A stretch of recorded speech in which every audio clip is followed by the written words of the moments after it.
tema que se posiciona muito claramente é a escala 6 por 1. Fim da escala 6 por 1. Está avançando, chegou no Senado. A gente tem até agora uma publicação de um grande manifesto reunindo, você viu, entidades empresariais, representam 90% do PIB do país, colocando uma alternativa que é PEC 12 do trabalho flexível, contrária à escala 6 por 1, ao fim da escala 6 por 1, à escala 5 por 2.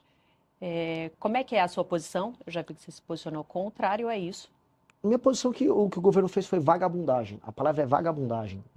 Assim, o Brasil ele é um país que ele está fora das cadeias globais de produção. E para a pessoa que não está nos assistindo, o que isso significa? Significa que se você vai fazer um carro, nenhuma empresa quer jogar os componentes do carro para aqui. Se você vai fazer um celular, os componentes não são feitos aqui. Por quê? Porque é caro produzir aqui. E se é caro produzir os produtos que o mundo consome, significa que nós não teremos empregos de qualidade aqui.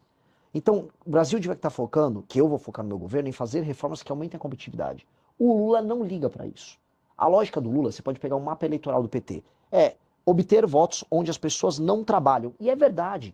Não estou aqui fazendo uma declaração preconceituosa nem nada. Onde você tem menos atividade econômica, onde você tem um maior número de pessoas dependendo de auxílios governamentais, a taxa de voto, percentual de voto no Lula é maior. O Lula é inimigo do trabalho e da produção. Desculpa cair no clichê de xingar o Lula disso e daquilo. O Lula, a vida inteira dele foi lutar contra o trabalho. A vida inteira dele foi essa. E aí as pessoas vão perder, e eu tô avisando, nosso deputado Kim, tô avisando, vocês estão caindo numa conversa mole.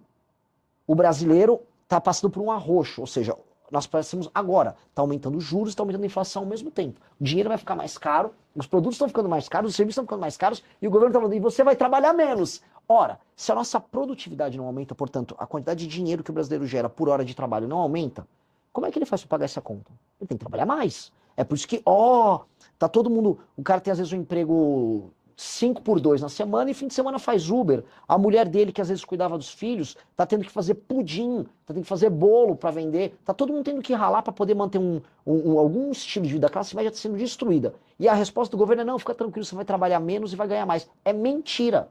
É mentira, é um estelionato, é papo de vagabundo do Lula.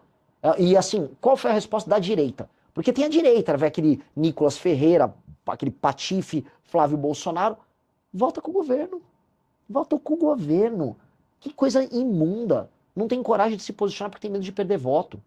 E aí nós nos posicionamos contrários, porque o que o Brasil precisa é flexibilização nas leis trabalhistas. É exatamente essa PEC.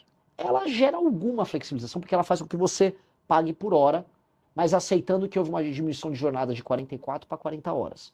Ok, diminui de 44 para 40 horas. Isso vai fazer com que o brasileiro tenha que trabalhar, vá trabalhar menos? Não! O brasileiro vai fazer bico por fora. Todo mundo que tem restaurante, e mesmo agricultor já está combinando de fazer assim, ó. Olha, eu não vou poder, eu vou precisar que a gente trabalhe no sábado e no domingo. Então contrata os seus caras, você fala pro vizinho, eles trabalham até tal dia e aí nos outros dias eu vou ter que contratar.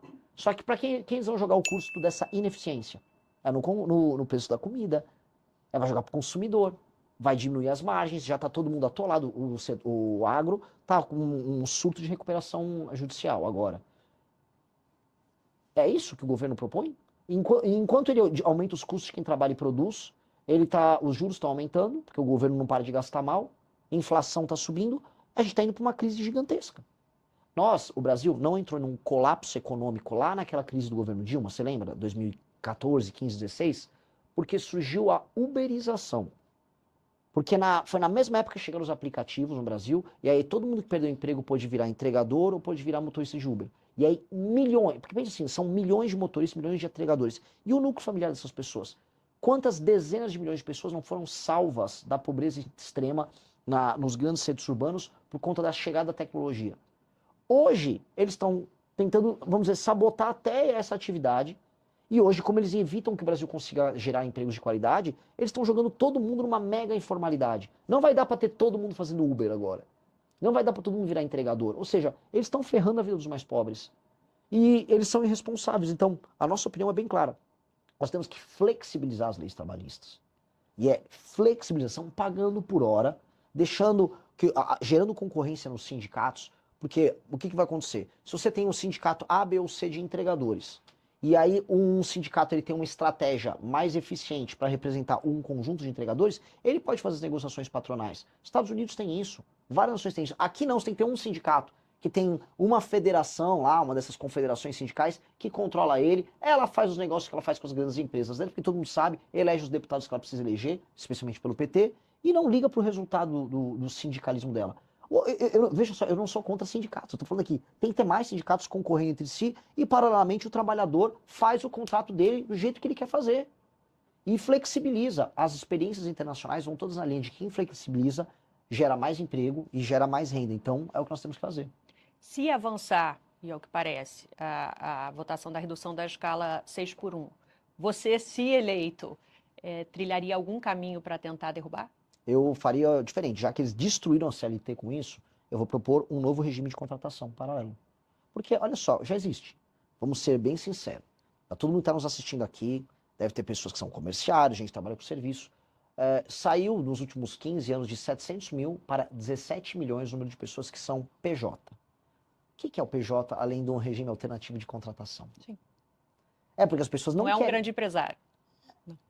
Então, o que está acontecendo? Né? O cara que virou PJ, ele não virou um businessman. Ele está vendendo a força de trabalho dele, dando um cambalacho na CLT, que não funciona. Ora, que tal nós aceitarmos que isso é um cambalacho e nós criarmos um regime alternativo formal, tudo certinho, bonitinho, a pessoa não precisa criar uma PJ, que ela trabalha como pessoa física e ela vem na força de trabalho e preste o serviço dela de maneira mais tranquila. Mas aí derrubando uma suposta redução da escala que passaria... Aí a pessoa é livre para fazer, porque o PJ já é livre para fazer. Você vai apresentar uma alternativa. Alternativa. Aí as pessoas misteriosamente vão preferir a alternativa. É isso que vai acontecer. Porque do jeito que está, é um regime mentiroso que o Lula está usando para se reeleger, enganando pessoas em áreas urbanas que vivem um drama. Qual é o drama do cara, da pequena porcentagem da população que vive na escala 6x1? Que é uma pequena porcentagem. CLT 6x1 não é o grosso das pessoas que trabalham no Brasil. Pois bem, é o cara que é um trabalhador urbano, que demora horas para sair de uma periferia e trabalhar numa região mais central e voltar. Esse cara gasta 2 horas, às vezes 3 horas, para ir e voltar do trabalho, todos os dias. Este cara não tem vida, ele está exaurido ao longo da semana. E ainda ele tem o trabalho no sábado. Pois bem, esse é o cara que no início se empolgou com o fim da escala 6x1. Ele está sendo enganado, estão mentindo para ele. Só que o governo nunca ofereceu para esse cara infraestrutura, sistema de incentivos para a instalação de empresas em regiões mais periféricas. Aí esse cara poderia gastar quer dizer, podia economizar essas horas que ele está no transporte, trabalhando mais perto de casa. Ele não consegue. A grande maracutaia é que o trabalhador não consegue trabalhar perto de casa e ter um sistema de transporte precário. Como é que um cara que mora, vamos dizer, no extremo da Zona Oeste de São Paulo, vai de ônibus trabalhar, sei lá, em Moema, na Zona Sul? Demora 3 horas e pouco. Esse cara não tem vida. Como é que não existe um metrô que atende essa pessoa rapidamente? Né? Porque o Brasil não tem grana para investir em infraestrutura. Por que não tem grana para investir em infraestrutura? Porque gasta mal dinheiro. É um ciclo. Ciclo vicioso. Anistia, se eleito, vai ter? Vai ter dosimetria. Porque cometeu crime. Eu vivo falando de lei e ordem. Vou prender, vou passar o cerol nos membros do crime organizado, tal, beleza. Não, mas e se um cara invade o Congresso, mas ele é de direita? Não vai fazer nada? As pessoas cometeram crimes. Então, quem cometer crime tem que receber punição. É o básico. Agora, o problema Mas você acha que a punição que está sendo dada já é suficiente? Eu acho que o processo ele é eivado de vícios formais, a ponto de, se eu fosse falar, vamos dizer, na letra pura da lei, é injusto de cabo a rabo o processo. Os processos são nulos. Imagina você fazer audiências coletivas. Houve audiências coletivas virtuais dos presos do 8 de janeiro.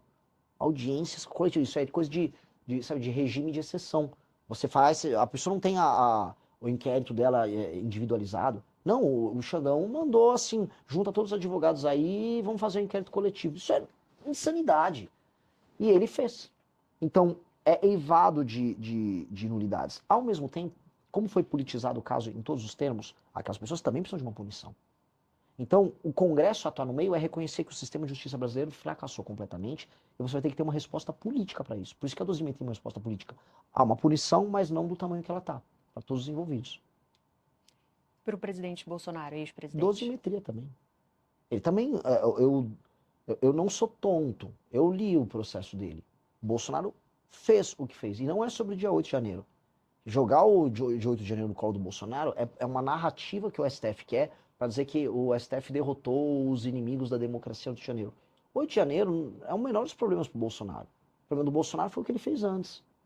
Foram as pessoas que foram incitadas pela equipe, e foi pegar as conversas pela equipe do governo dele, que respondiam diretamente a ele. Foram as reuniões com a minuta do golpe, tratadas com chefes das Forças Armadas Brasileiras, para cometer um ato ilegal.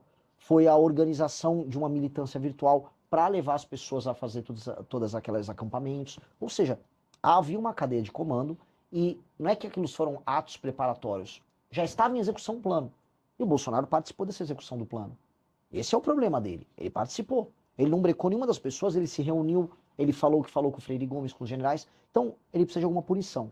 Dito isso, o processo dele também é eivado de nulidades. Porque não passar a dosimetria é reconhecer que existe um tribunal de exceção tocado pelo Alexandre de Moraes. E aí o Alexandre de Moraes não quer que passe a dosimetria, porque no fundo ele está retirando as atribuições e autoridade especial que foi conferida de maneira ilegal a ele. Ele não é o juiz do Brasil. Então, a dosimetria, o Congresso resolve isso politicamente, acaba com esse inquérito maldito e vira essa página da história. Você falou do ministro Alexandre de Moraes. Para a gente fechar esse bloco, outro tema polêmico, impeachment de ministros do STF. Eu acho que ele merece, tanto ele quanto o Dias Toffoli estão mais do que merecedores de um impeachment na cabeça. Mais do que merecedores. E o Senado Federal, na próxima legislatura, tem a obrigação de andar com isso. Até porque qualquer CPI séria envolvendo o caso do Banco Master redundaria na investigação sobre eles e na queda desses ministros. Não à toa que o STF, junto com o Alcolumbre, junto num acordo com o próprio Flávio Bolsonaro, com o PT, todo mundo, esses caras derrubaram a CPI do Master, que aconselha agora. Que uma das primeiras coisas que pegaria seria o sistema de compra de autoridades do senhor Daniel Vorcaro. Não apenas defendo, como acho que eles têm que ser punidos, eu acho que em se confirmando o que todas as provas nos levam a crer, os envolvidos todos têm que ir para cadeia. Mais do que serem tirados das posições que eles têm. E essa é a situação que envolve não só ele como o Dias Toffoli. Será que avança essas investigações? Se você tiver o Lula ou o Flávio vencendo, não avança. Com certeza não avança. Basicamente, ambos fazem parte dessa máquina de corrupção brasileira que se tornou Brasília. Porque você tem um contínuo dos esquemas, né? As pessoas ficam falando de polarização, mas será que as pessoas não se dão conta que os esquemas que se iniciaram no governo Bolsonaro, eles continuaram no governo Lula? Master e INSS. Esses esquemas, eles cruzam o governo, e na verdade o que você tem uma hora era o João Roma pelo governo Bolsonaro e o lobby do Ciro Nogueira pelo governo Bolsonaro pelo Master. Depois passa a ser o Jacques Wagner, não vai claro, vem antes o Master, mas passa a ser o Guido Mantega, o Lewandowski, a relação com o próprio Lula.